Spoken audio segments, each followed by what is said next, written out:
Hello everyone, আসসালামু আলাইকুম। আমি মুজিবুর রহমান, আপনার সবাইকে স্বাগত জানাচ্ছি আজকে নতুন লেকচার ভিডিওতে।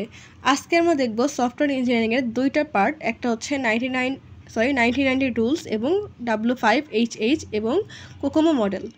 তো ফার্স্টে আমরা দেখব 1990 রুলসটা আসলে কী বা কী জন্য এটা অ্যাকচুয়ালি আমরা অকার হয় বা কী জন্য এটা হ্যাপেন্ড হয় সেটা দেখব। তো ফার্স্টে হচ্ছে 1990 রুলসটা আসলে কী সেটা জেনে নিই। The first 90% of the code accounts for the first 90% of the development time. The remaining 10% of the code accounts for the other 90% of the development time. অর্থাৎ আমরা যে কোড 90% কোড যখন লিখব তার জন্য একটা প্রজেক্ট ডেভেলপমেন্টের 90% টাইম হচ্ছে খরচ হবে। তো 90% কোড তো হয়ে গেল, বাকি আছে কত পার্সেন্ট? 10%। তো বাকি 10% কোড করার জন্য, কোডটা কমপ্লিট করার জন্য আমাদের টাইম লাগবে, মানে ডেভেলপমেন্ট করার জন্য ডেভেলপমেন্ট টাইম লাগবে আরও 90%। তাহলে দেখেন 90% কোড করতে হবে, 90% টাইম লাগছে ডেভেলপমেন্ট টাইমের, আর বাকি 10% কোডের জন্য আমাদের 90% টাইম লাগছে। তো এটার কারণটা কি? এই যে ওয়াই ইট হ্যাপেন্স, অর্থাৎ আনএক্সপেক্টেড বাগস, অর্থাৎ যদি কোনো সেখানে কোনো আনএক্সপেক্টেড বাগ থাকতে পারে বা বিভিন্ন ধরনের স্কোপ অ্যারাইজ হতে পারে যেখান থেকে আমাদের প্রবলেম ফেস করতে পারে বা প্রবলেম অ্যারাইজ করতে পারে, কমপ্লেক্সিটি ইনক্রিজ করতে পারে, ইন্টিগ্রেশন ইস্যু থাকতে পারে। এই কারণগুলোতে মেনলি বাকি যে 10% কোডটা আমাদের থাকে সেটা কমপ্লিট করতে আমাদের অনেক বেশি টাইম ওখানে নষ্ট হয়ে যায় বা ওয়েস্ট হয়ে যায়। তো এই জন্য এটাকে বলা হয় 1990 রুলস। এখন আমরা দেখব W5HH এটা কি। তা আমরা এখন দেখি W5HHটা আসলে কী বা প্রিন্সিপালগুলো কী কী। তো W5HH আসলে জিনিসটা কী বোঝাচ্ছে বা জিনিসটা কী? W5HH হচ্ছে W1 W2 3 4 5 HH, অর্থাৎ why, what, when, who, where, how. ঠিক আছে, তো এটাই হচ্ছে মেন W5HH। ফার্স্টে হচ্ছে why the system, why the system being develop, অর্থাৎ সফটওয়্যার সিস্টেমটা আমরা কিসের জন্য ডেভেলপ করছি বা পারপাসটা কী সেটা হচ্ছে আমাদেরকে প্রথমে বের করতে হবে। দেন সেকেন্ড কাজটা কি? হোয়াট উইল বি ডান, অর্থাৎ আমরা যেই কারণে সিস্টেমটা বানাচ্ছি সেখানে কোন কোন জিনিসগুলো থাকবে বা কোন কোন ফিচার্সগুলো থাকবে ওই প্রজেক্টের মধ্যে সেইটা। 3 নাম্বার যে সেটা হচ্ছে when it will be done, অর্থাৎ কখন এই সিস্টেমটা তৈরি হবে। 4 নাম্বারটা হচ্ছে who is responsible for each functions, অর্থাৎ প্রতিটা ফাংশন কার জন্য রেসপন্সিবল হবে বা কে সেই ফাংশনগুলো ইউজ করবে। W5 হচ্ছে হোয়ার আর দে অর্গানাইজেশনালি লোকেটেড, অর্থাৎ কোন জায়গায় তারা অর্গানাইজেশনালি লোকেটেড হবে, ওই আমরা যে সফটওয়্যার বানাই সেটা কার জন্য বা কোন জায়গায় সেটা লোকেটেড হবে সেইটা। H-তে হচ্ছে how will be job done technically, অর্থাৎ আমরা যে প্রজেক্টটা বানাচ্ছি সেখানে টেকনিক্যালি যে কাজগুলো সেগুলো কীভাবে হবে এবং সেখানে যে ওভারঅল কাজগুলো থাকবে সেগুলো কীভাবে ডিস্ট্রিবিউট হবে সেটাই হচ্ছে এটার কাজ।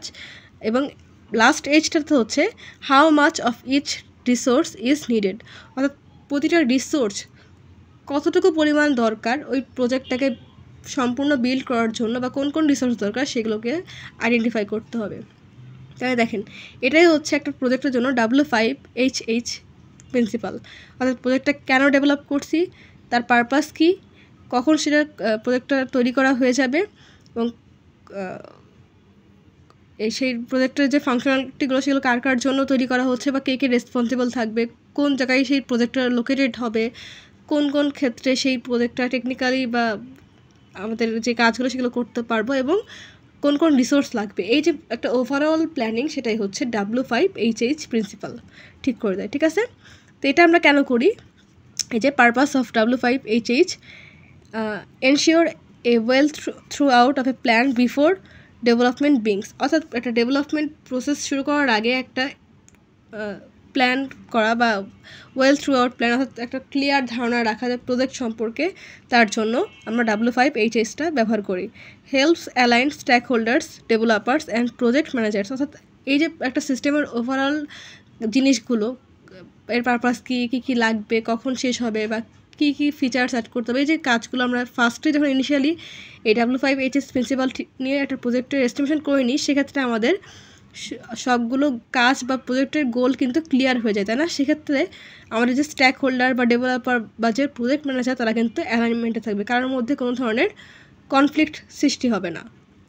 এরপরে হচ্ছে আইডেন্টিফাইস রিস্ক, রেসপন্সিবিলিটিস, ডেডলাইনস অ্যান্ড ডেলিভারেবলস। অর্থাৎ এটার ফলে কী হবে, আমরা প্রজেক্টের কোন কোন জায়গায় রিস্ক অ্যারাইজ হতে পারে সেগুলোকে আইডেন্টিফাই করতে পারবো, রেসপন্সিবিলিটিসগুলোকে ভাগ করে দিতে পারবো যে কার কতটুকু রেসপন্সিবিলিটিস থাকবে এই প্রজেক্টে বা এই সফটওয়্যারের মধ্যে, নিজের ডেডলাইন ফিক্স করে দিতে পারবো যে এই টাইমের মধ্যে প্রজেক্টটাকে শেষ করতে হবে, ঠিক আছে। অ্যান্ড ডেলিভারেবলস, অর্থাৎ এই প্রজেক্টের আউটকামস কী আসবে, অর্থাৎ কোন কোন ফিচার্স এখানে অ্যাড করলে এই প্রজেক্টটা আরও বেশি ইউজার ফ্রেন্ডলি হবে বা অ্যাপ্রোপ্রিয়েট হবে, এটাই হচ্ছে আমরা ক্লিয়ার হতে পারবো এই W5HS যে প্রিন্সিপাল এটাকে ইউজ করার মাধ্যমে একটা প্রজেক্টের। তো আসেন এখন আমরা দেখি কোকোমো মডেল। কোকোমো হচ্ছে কনস্ট্রাকটিভ কস্ট মডেল, ঠিক আছে, কনস্ট্রাকটিভ আর cost model. It is a software estimation model, অর্থাৎ সফটওয়্যারের যে এস্টিমেশনটা সেটা করার জন্যই মেনলি এই কোকোমো মডেলটাকে ইউজ করা হয়। It's goal predict the effort, time and cost of A software project based on the size of the project. অর্থাৎ একটা প্রজেক্টের যে ইফোর্ট বা যে টাইম এবং যে কস্ট সেগুলোকে প্রেডিক্ট করার জন্য এবং সেই সাথে প্রজেক্টের যে সাইজটা সেটার উপরে বেস করে কীভাবে প্রজেক্টের যে ওভারঅল যে কাজগুলো সেগুলোকে প্রেডিক্ট করা যায় সেটাই করার জন্য মেনলি কোকোমো মডেলটাকে ইউজ করা হয়, ঠিক আছে। তো এই কোকোমো মডেলের 3টা ক্যাটাগরি আছে, সেটা হচ্ছে অর্গানিক, 2 নাম্বারটা হচ্ছে সেমি ডিটাচ এবং এমবেডেড, ঠিক আছে। প্রথমে দেখি অর্গানিক যেই স্ট্র্যাটেজি মডেলটা সেটা কখন ইউজ করব, যখন আমাদের প্রজেক্টটা স্মল হবে এবং সিম্পল হবে, সেক্ষেত্রে আমরা অর্গানিক মডেলটাকে ইউজ করব। Project teams is small with experience team member, অর্থাৎ প্রজেক্ট টিম যখন স্মল হবে এবং সবগুলো টিম মেম্বার অনেক বেশি এক্সপিরিয়েন্সড হবে, সেক্ষেত্রে আমরা অর্গানিক যেই মডেলটা সেটাকে ইউজ করব। The problem and the requirements are well understood, অর্থাৎ যখন একটা সিস্টেমের বা কোনো একটা সফটওয়্যারের প্রবলেমগুলোকে আমরা ঠিকঠাকভাবে আইডেন্টিফাই করতে পারবো এবং রিকোয়ারমেন্টগুলোকে ঠিকঠাকভাবে বুঝতে পারবো, সেক্ষেত্রে আমরা অর্গানিক মডেলটাকে ইউজ করব। তো এই অর্গানিক মডেল কখন ইউজ করব সেটার এক্সাম্পল হতে পারে payroll system, inventory control for a small shop, এর জন্য আমরা অর্গানিক মডেলটাকে ইউজ করতে পারবো কোকোমো মডেলের মধ্যে। এরপরে যে সেকেন্ড ক্যাটাগরিটা সেটা হচ্ছে semi detach model. Project has complexity, অর্থাৎ কোনো একটা প্রজেক্টের যদি কমপ্লেক্সিটি থাকে সেক্ষেত্রে আমরা সেমি ডিটাচ মডেলটাকে ইউজ করব।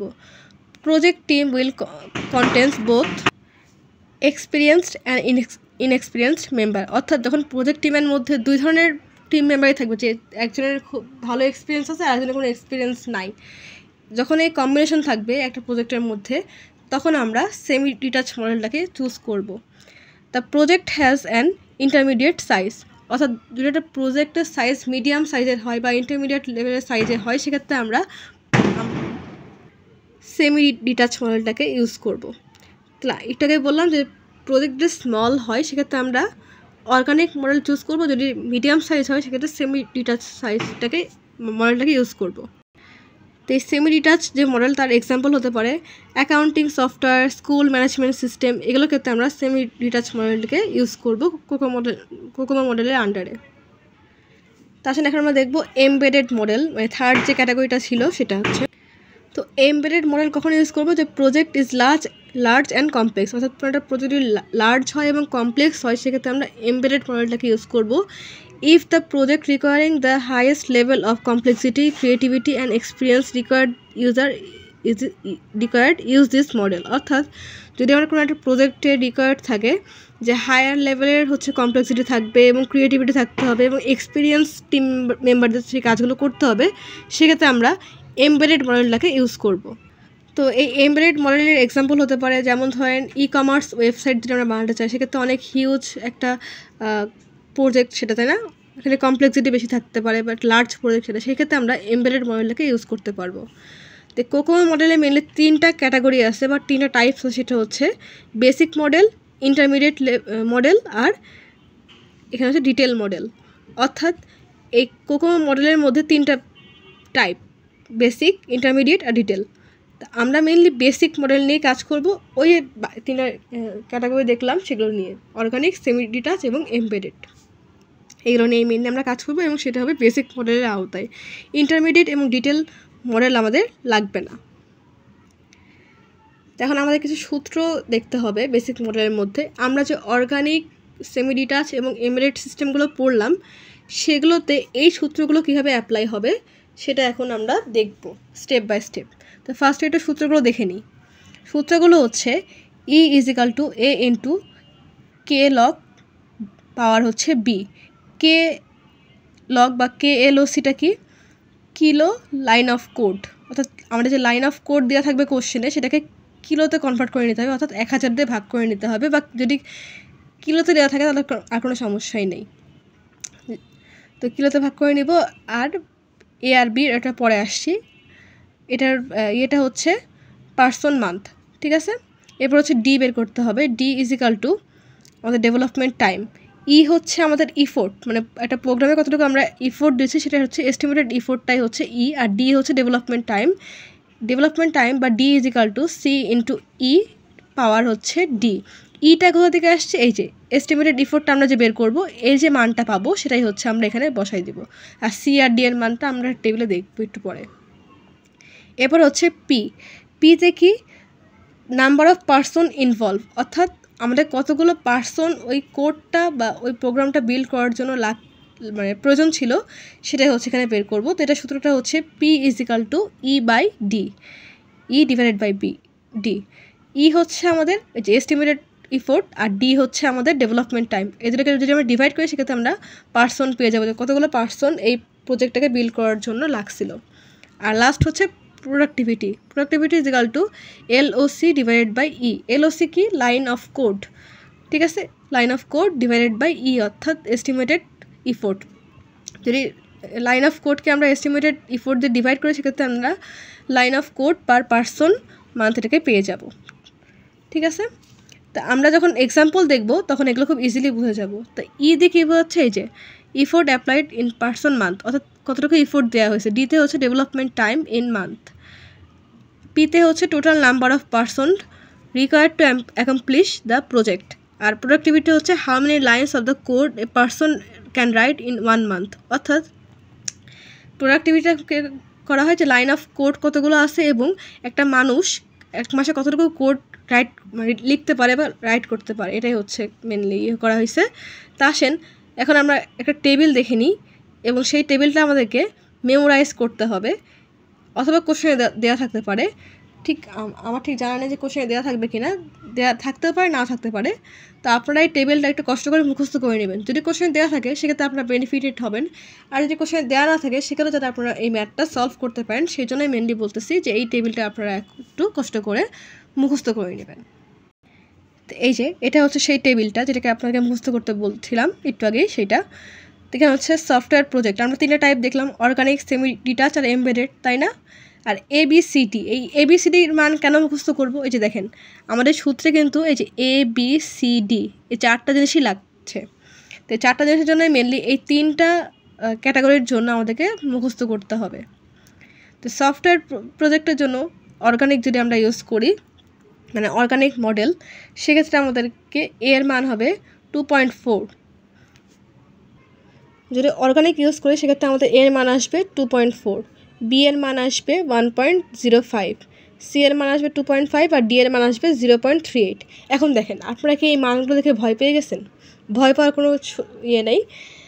আমি আপনাদেরকে একটা টেকনিক দেখাই দিচ্ছি যার আপনারা বেসিসে আপনারা এই টেবিলটা খুব ইজিলি মনে রাখতে পারবেন। তা আপনারা প্রথমে যদি কোশ্চেন আমাদের টেবিল দেওয়া না থাকে আপনারা একটা রাফ টাইপের টেবিল ড্র করে নেবেন। 3টার জন্য 3টা টেবিল ড্র করে নেবেন এবং ABCD লিখে নেবেন। দেখেন এর ঘরটা যদি খেয়াল করেন 2.4, এর সাথে যদি আমরা 0.6 যোগ করি তাহলে কত আসছে? 3। মানে এটার সাথে আমি তাহলে কী করব? প্লাস 0.6 অ্যাড করব, ঠিক আছে। দেখেন 2.4 + 0.6 তাহলে কত আসছে?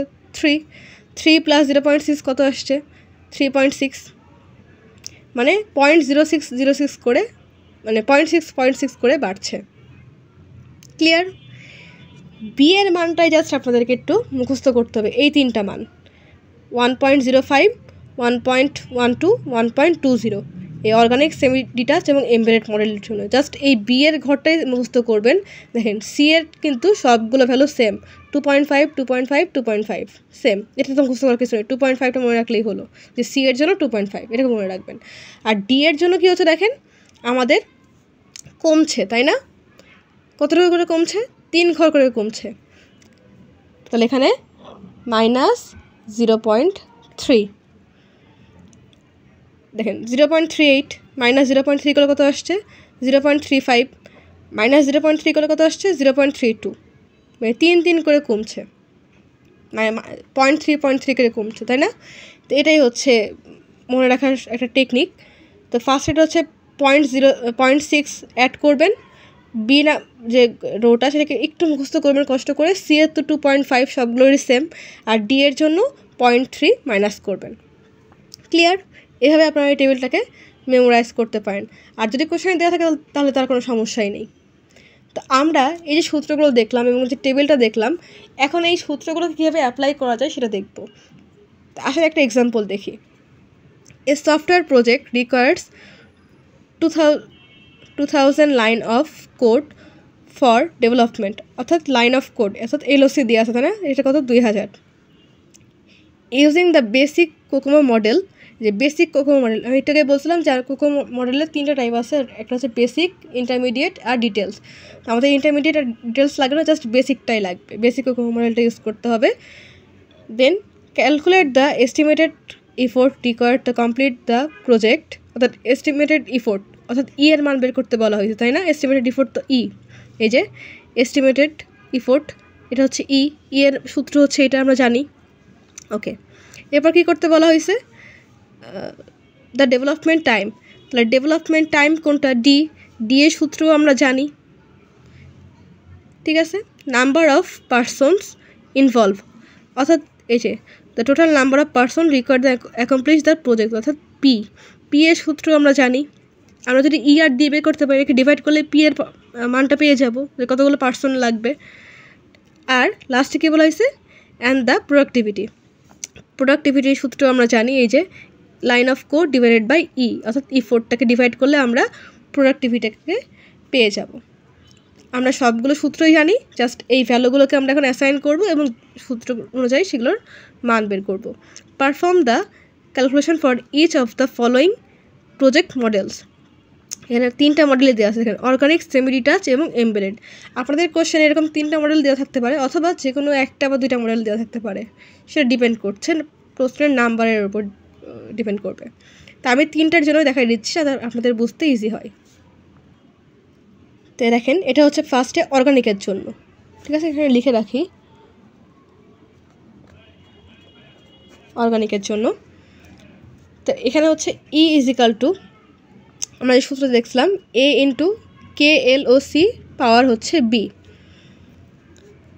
এ আর বি এর মান কিন্তু আমরা এই যে এখান থেকে পাবো তাই না এ আর বি এই যে মানটা অর্গানিকের জন্য এই দুটা মানকে আমাদেরকে ইউজ করতে হবে 2.4 আর 1.05 এটা তো আমরা পেয়ে গেলাম এ আর বির মান এখন KLOCর মান কত তাহলে দেখেন আমাদের কোশ্চেনে এই যে কোশ্চেনে line of code 2000 line of code অর্থাৎ আমাদের লাইন অফ কোড দেওয়া আছে কিন্তু কিলো লাইন অফ কোড কিন্তু দেওয়া নেই তো আমরা কী করতে পারি 2000 ডিভাইডেড বাই 1000 তাহলে পাচ্ছে কত 2 কিলো লাইন অফ কোড পেয়ে গেলাম এখন জাস্ট আর কোনো কাজ নেই এইটার মধ্যে আমরা ভ্যালুগুলোকে বসাই এর অ্যান্সার বের করতে পারবো আমাদের কয়টা জিনিস বের করতে হবে 4টা জিনিস বের করতে হবে এটা হচ্ছে effort development time number of person involve আর প্রোডাক্টিভিটি তাই না এই 4টা জিনিস বের করতে বলছে প্রতিটা মডেলের জন্য তো আমরা প্রথমে অর্গানিকের জন্য কী করব এই যে ইতে এই সূত্রটাতে এর মান কত 2.4 একটুকে দেখলাম KLOCর মান একটুকে বের করলাম যে 2 আর বি এর মান 1.05 এই যে এই টেবিল থেকে নিচ্ছি এই 2.4 1.05 এ আর বির মান ঠিক আছে জাস্ট এখন বসানো হয়ে গেছে ক্যালকুলেশন করলে আমাদের উত্তর আসছে 4.9692 পার মান্থ কেন ইউজ করলাম এই যে দেখেন আমাদের ই এর জন্য হচ্ছে পার মান্থ আকারে অ্যান্সার আসবে, ডিতে হচ্ছে মান্থ, পিতে হচ্ছে পার্সন, আর প্রোডাক্টিভিতে হচ্ছে LOC অর্থাৎ line of code per month person. এই ইয়েগুলো একটু মনে রাখবেন, ঠিক আছে? তাহলে ইতে হচ্ছে পার্সন মান্থ পেয়ে গেছি ই এর মান। এরপর হচ্ছে কি ডেভেলপমেন্ট টাইম বের করতে বলা হয়েছিল। ডেভেলপমেন্ট টাইমে কি ছিল, C into E to the power D, তাই না? এই যে C E to the power D. তাহলে দেখেন সি আর ডি এর মান অর্গানিকের জন্য কত ছিল, সি এর মান ছিল 2.5 আর ডি এর মান হচ্ছে 0.38। ক্লিয়ার? তাহলে এখন আমরা সি এর মান পেয়ে 2.5 আর ডি এর মান হচ্ছে 0.38। আর ই এর মান তো আমরা একটু আগে বের করলাম, এই যে এটা 4.9692, এটাকে জাস্ট বসাই দিলাম। এটা ক্যালকুলেশন করলে এখন আসছে 4.6 মান্থ। ওকে, এরপর আমাদের বলা ছিল পার্সন কতজন ইনভলভ ছিল ওই প্রজেক্টটাকে, মানে 200 লাইনের কোডটা করার জন্য। তো এখানে হচ্ছে P = E/D, এই যে সূত্রটা আমরা এটাকে দেখে আসলাম, E/D। তাহলে ই এর মানটা দেখেন আমরা পেয়ে গেছি 4.9692, আবার ডি এর মানটাও পেয়ে গেছি 4.6। তো যেটা আমরা ডিভাইড করি তাহলে আসছে কত, 1.08%, তাই না? তাহলে এটা হচ্ছে আমাদের মানে 1.08% পার্সন হচ্ছে আমাদের এই প্রজেক্টটাকে বিল্ড করতে ইনভলভ হয়েছে। এরপরে হচ্ছে প্রোডাক্টিভিটির সূত্রটা কী ছিল, LOC / E, তাই না? অর্থাৎ line of code / E। Line of code তাহলে আপনারা কত নেবেন, 2 নাকি 2000? দেখেন আমাদের কিন্তু বলা ছিল যে লাইন অফ কোড দেওয়া আছে কোশ্চেনে 2000, এই যে লাইন অফ কোড LOC 2000। আমরা কিন্তু KLOC এখানে লাগবে না, KLOC লাগবে জাস্ট ই বের করার সময়, অর্থাৎ কিলো লাইন অফ কোড শুধু ই এর জন্য লাগবে। প্রোডাক্টিভিটির ক্ষেত্রে আমাদের কোশ্চেনে যে লাইন অফ কোড দেওয়া থাকবে সেটাকে ইউজ করব। এখানে কিন্তু অনেকেই ভুল করে, অনেকেই এই যে KLOCর মানটা বের করা হয় এটাকে ইউজ করে ফেলে। এটা করলে কিন্তু এখানে উত্তরটা ভুল হয়ে যাবে। এখানে জাস্ট লাইন অফ কোডটা নেবেন, কিলো লাইন অফ কোড না, line of code. Line of code কোশ্চেনে দেওয়া আছে 2000, আর ই হচ্ছে এই যে আমরা এটাকে বের করলাম 4.9692, এটাকে ডিভাইড করলে আমরা পাচ্ছি 402.747 LOC অর্থাৎ line of code per person month. এটা হচ্ছে আমাদের প্রোডাক্টিভিটি। তো এটা হয়ে গেল আমাদের অর্গানিকের জন্য। চলুন আমরা সেমভাবে এখন দেখি সেমি ডিটাচের জন্য এই প্রবলেমটাকে কীভাবে সলভ করতে পারি। তো এখন আমরা দেখব সেম এক্সাম্পলটাই সেমি ডিটাচের জন্য। এক্সাম্পল সেমি থাকবে, বাট সেমি ডিটাচে কী হবে, আমাদের AB আর CDর মানগুলো চেঞ্জ হবে, তাই না? আমরা যে একটু আগে টেবিল দেখলাম, এই যে অর্গানিকের মান তো এইগুলো, সেমি ডিটাচের মান দেখেন চেঞ্জ হয়ে যাচ্ছে না ABCDর মান, এই জন্য কিন্তু এটার জন্য মানে অ্যান্সার সেম হবে না, আলাদা হবে। তাহলে ফার্স্টে আমাদের কাজ কি, যেহেতু আমাদের ইফোর্ট বের করতে বলা হয়েছিল, তো আমরা প্রথমে KLOC বের করে নেব। তাহলে 2000 / 1000 অর্থাৎ কিলো লাইন অফ কোড বের করে নিচ্ছি, তাহলে হচ্ছে 2। তাহলে ই এর মান কত হবে, A × KLOC পাওয়ার B। তাহলে এ এর মান কত টেবিলে, এর মান হচ্ছে 3.0 আর বি এর মান 1.12, সেমি ডিটাচের ক্ষেত্রে, তাই না? তাহলে এই যেখানে 3.0 আর 1.12 লিখে নিলাম, আর KLOCর মানে যে 2, ক্যালকুলেশন করলে আমাদের আসছে 6.52 পার্সন মান্থ। ইফোর্ট বের করা হয়ে গেল। এবার হচ্ছে ডেভেলপমেন্ট টাইমের সূত্রটা হচ্ছে C × E/D। আমরা বের করলাম একটু আগে 6.52। এবং C আর D এর মান কত সেমি ডিটাচের ক্ষেত্রে, সেমি ডিটাচের জন্য হচ্ছে C আর D এর মান, C হচ্ছে 2.5 আর D হচ্ছে 0.35। এটাকে এখন আমরা এই ইয়েতে ম্যাথে অ্যাপ্লাই করব। তাহলে 2.5 আর 0.35 দিয়ে দিলাম পাওয়ারে। এটা এখন ক্যালকুলেশন করলে আমাদের আসছে 4.81 মান্থ, ঠিক আছে?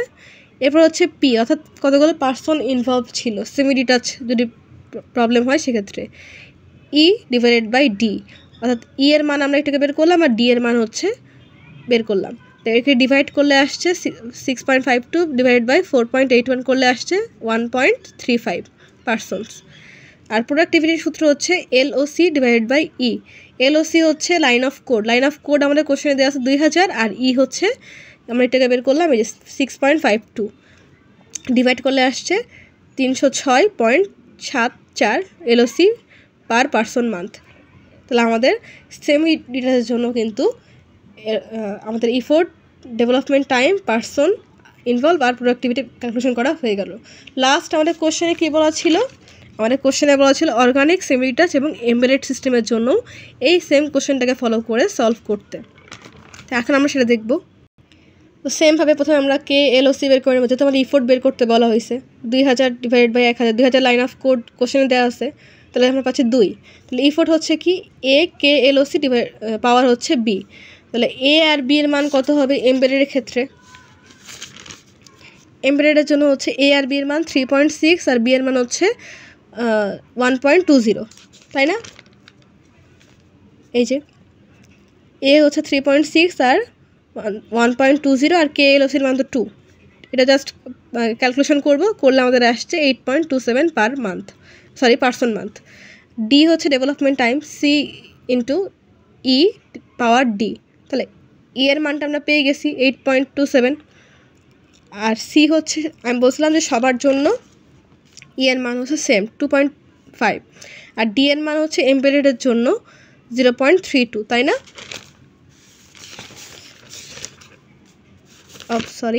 এই যে 0.32, এটা পাওয়ারে দিয়ে দিলাম। এখন এটা ক্যালকুলেশন করলে আসছে ডেভেলপমেন্ট টাইমের মান 4.91 মান্থ। এটা হচ্ছে পার্সন ইনভলভ, মানে প্রজেক্টটাকে বিল্ড করার জন্য কতগুলো পার্সন ইনভলভ ছিল, সেটা হচ্ছে সূত্রটা হচ্ছে E divided by D। E হচ্ছে 8.27 আর D হচ্ছে 4.91। ডিভাইড করলে আমাদের উত্তরটা আসছে 1.68 পার্সন। এতগুলো পার্সন হচ্ছে ইনভলভ ছিল প্রজেক্টটাকে বিল্ড করার জন্য। দেন হচ্ছে লাস্টে কী বলা হয়েছিল, প্রোডাক্টিভিটি বের করতে, তাই না? প্রোডাক্টিভিটি হচ্ছে LOC ডিভাইডেড বাই E। তাহলে লাইন অফ কোড দেওয়া ছিল কোশ্চেনে 2000, আর E এর মান তো আমরা একটুকে বের করছি 8.27। ডিভাইড করলে আমাদের আসছে 241.83 LOC পার পার্সন মান্থ। তাহলে আমাদের যেই ইয়েটা ইউজ করে কেন, সেটা হোক অর্গানিক বা সেমি ডিটাচ বা এমবেডেড, সবগুলোর জন্যই প্রথমে আমাদের ইফোর্ট, তারপর হচ্ছে ডেভেলপমেন্ট টাইম, এরপর হচ্ছে পার্সন ইনভলভ আর প্রোডাক্টিভিটি, এই 4টা জিনিস বের করতে হবে। একটা জিনিস মাথায় রাখবেন, সেটা হচ্ছে KLOCর জন্য যদি লাইন অফ কোড দেওয়া থাকে কোশ্চেনে, সেক্ষেত্রে 1000 ডিভাইড করে নেবেন। আর প্রোডাক্টিভিটির ক্ষেত্রে LOC দিয়ে কিন্তু E কে ডিভাইড করবেন, KLOC অর্থাৎ এটাকে দিয়ে ডিভাইড করবেন না, তাহলে কিন্তু ভুল হয়ে যাবে। লাইন অফ কোড কিন্তু কোশ্চেনে দেওয়া থাকবে। এখন ধরেন আপনার কোশ্চেনটা আমি যেরকম দেখালাম, এই যে এরকমভাবে আসতে পারে। জাস্ট র্যান্ডমলি একটা কোশ্চেন দিয়ে দিয়েছে এবং কোশ্চেনে লেখা আছে 200 লাইনের কোড থাকবে, এবং সেখানে বলা হয়েছে অর্গানিক, সেমি ডিটাচ এবং এমবেডেড মডেলকে ইউজ করে আমাদের যেই ইয়েগুলো ইফোর্ট, তারপর হচ্ছে development time, number of person আর প্রোডাক্টিভিটিকে ক্যালকুলেট করতে বলছিল। এখন যদি কোশ্চেন একটু প্যাঁচায় আসে, ধরেন যদি বলে যে একটা স্মল প্রজেক্ট বিল্ড করা হচ্ছে, সেখানে কোনো একটা প্রজেক্টের নাম দিল, যেমন ধরেন আমি একটু আগে দেখালাম যে অর্গানিকের মধ্যে একটু যদি আবার ব্যাকে যাই, এই যে ধরেন দেওয়া আছে পেরোল সিস্টেম করা হচ্ছে, এটা একটা স্মল এবং সিম্পল প্রজেক্ট। এখানে হচ্ছে রিকোয়ারমেন্টগুলো খুব ভালোভাবে আন্ডারস্ট্যান্ড করতে হবে, এরকম টাইপের যদি কথা লেখা থাকে, সেক্ষেত্রে আপনারা বুঝতে পারছেন এটা অর্গানিক হবে। মানে সরাসরি অর্গানিক কথাটা লেখা নাও থাকতে পারে, আপনাদের কোশ্চেন পড়ে বুঝতে হবে সেটা কোন মডেলের মধ্যে বা কোন ক্যাটাগরির মধ্যে পড়বে। এরকম টাইপের যদি একটু প্যাচাই কোশ্চেন আসে, তো এরকম টাইপের আসতে পারে। তো যদি এখানে বলা থাকে small project, simple project, requirement হচ্ছে খুব ভালো করে আন্ডারস্ট্যান্ড করা যাবে, এই কিছু কিছু কিওয়ার্ডকে ধরে আমাদেরকে বের করতে হবে কোন ক্যাটাগরিতে। এটা স্মল হলে অর্গানিক, মিডিয়াম সাইজের প্রজেক্ট হলে হচ্ছে সেমি ডিটাচ, আর লার্জ সাইজের প্রজেক্ট হলে এমবেডেড। ঠিক আছে, আশা করি আপনারা এই ম্যাথটা বুঝতে পারছেন এবং কোকোমো মডেল যে কনসেপ্টটা সেটা বুঝতে পারছেন। তো আজকের ভিডিও এই পর্যন্ত। চ্যানেলটা এখনও যারা সাবস্ক্রাইব করবেন, চ্যানেলটাকে সাবস্ক্রাইব করবেন, ভিডিওতে লাইক করবেন, কমেন্ট করবেন, শেয়ার করবেন। আজকের ভিডিও দেখার জন্য ধন্যবাদ। আল্লাহ হাফেজ।